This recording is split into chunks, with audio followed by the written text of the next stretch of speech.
En esta región, que es la torácica, nos encontraríamos con varias articulaciones. En la porción más superior nos encontraríamos la articulación intervertebral, que se establece entre los cuerpos vertebrales adyacentes de dos vértebras torácicas. También tendríamos la articulación cigoapofisaria, que se forma entre la faceta articular superior e inferior. Estas articulaciones facilitan la flexión y la extensión de la columna cervical y torácica. También tenemos la articulación costovertebral, que esta, la cabeza de la costilla, tiene dos facetas articulares, y las dos facetas se articulan con los cuerpos vertebrales encima y debajo para formar la articulación costovertebral. También tenemos la articulación esternoclavicular, que esta articulación se origina entre el hueso esternón y el hueso de la clavícula. También tendríamos la articulación manurio-esternal, que esta articulación se origina entre el manurio y el cuerpo del esternón. Y en más inferior nos encontramos la articulación sifoesternal. Esta articulación se origina entre el cuerpo del esternón y la apófisis sifoide del esternón. Igual nos encontraríamos en la articulación costotransversa. Estas se dan entre el tubérculo costal de la costilla y la apófisis transversa a la vértebra torácica del mismo número. Esta articulación no existe en la vértebra torácica T11 y T12. Luego tendríamos la articulación costocondral, y esta articulación se origina entre el extremo anterior de la costilla y el cartílago costal. Y por último tendríamos la articulación esternocostal, que esta articulación se origina entre el hueso del esternón y cartílagos costales de las costillas verdaderas. Clasificación de las articulaciones. Tendríamos tres articulaciones, que una sería la articulación intervertebral, dos sería la sifoesternal y por último la manurio-esternal. Y estas tres se categorizarían como articulaciones cartilaginosas tipo sínfisis. En este caso tendríamos dos, que sería la articulación costocondral y la articulación esternocondral, y estas dos serían articulaciones cartilaginosas tipo sincondrosis. También tendríamos la articulación esternoclavicular, que esta sería la única articulación sinovial celar. Y finalizando nos encontraríamos la articulación cigoapofisaria, también la costotransversa y la costovertebral, que estas tres serían las articulaciones sinoviales planas.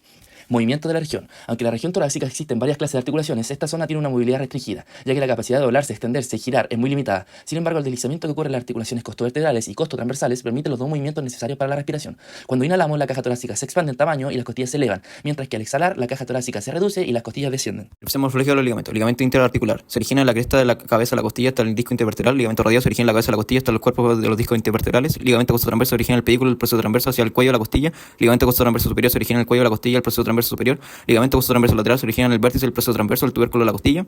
El ligamento longitudinal anterior se origina en la cara inferior de la porción basilar del hueso occipital y se inserta en la cara anterior de los cuerpos vertebrales cervicales, torácicos y lumbares hasta el cuerpo de la segunda sacra. Ligamento longitudinal posterior, la porción basilar del occipital por detrás del ligamento longitudinal anterior se inserta en la cara posterior de los cuerpos vertebrales hacia el cuerpo de la primera coxigia. Ligamento flavo amarillo entre las láminas vertebrales por ambos lados consecutivamente. Ligamento interespinoso desde el margen superior del proceso espinoso y se inserta hasta el margen del proceso espinoso inferior. Ligamento supraespinoso del vértice del proceso espinoso se inserta en el vértice del proceso espinoso de toda la secuencia. Ligamento esternoclavicular se encuentra fijado en la cápsula anterior. Posteriormente, en su porción superior se fija la clavícula y su porción inferior al primer cartílago costal. Ligamento costoclavicular se sitúa en el espacio situado entre la parte más interna de la cara inferior de la clavícula y la cara superior del cartílago costal. Y ligamento interclavicular es una banda aplanada que varía considerablemente en forma y tamaño en diferentes individuos y pasa en dirección curvada en la parte superior del extremo external de la clavícula y la otra parte también adjunta al margen superior del esternón. Ligamento intertransverso evita la subluxación anteroposterior de entre C1 y C2. Ligamento longitudinal anterior mantiene las articulaciones intervertebrales y ayuda a prevenir la hiperextensión de la columna vertebral.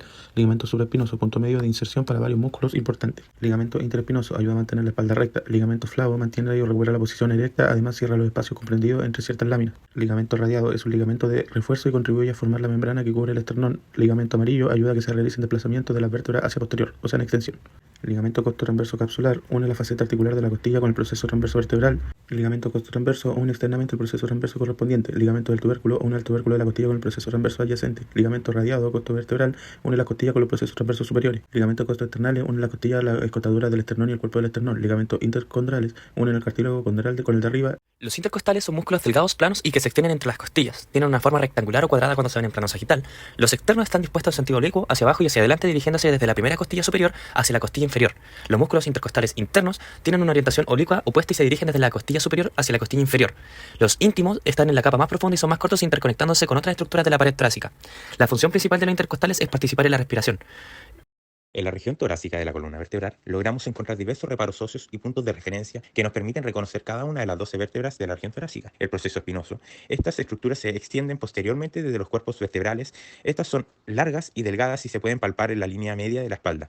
También logramos diferenciar que el proceso espinoso de T1 es el más alto de la columna vertebral y T12 tiene el proceso espinoso largo y delgado. Los procesos transversos. Estos reparos óseos tienen una proyección de forma lateral desde las vértebras.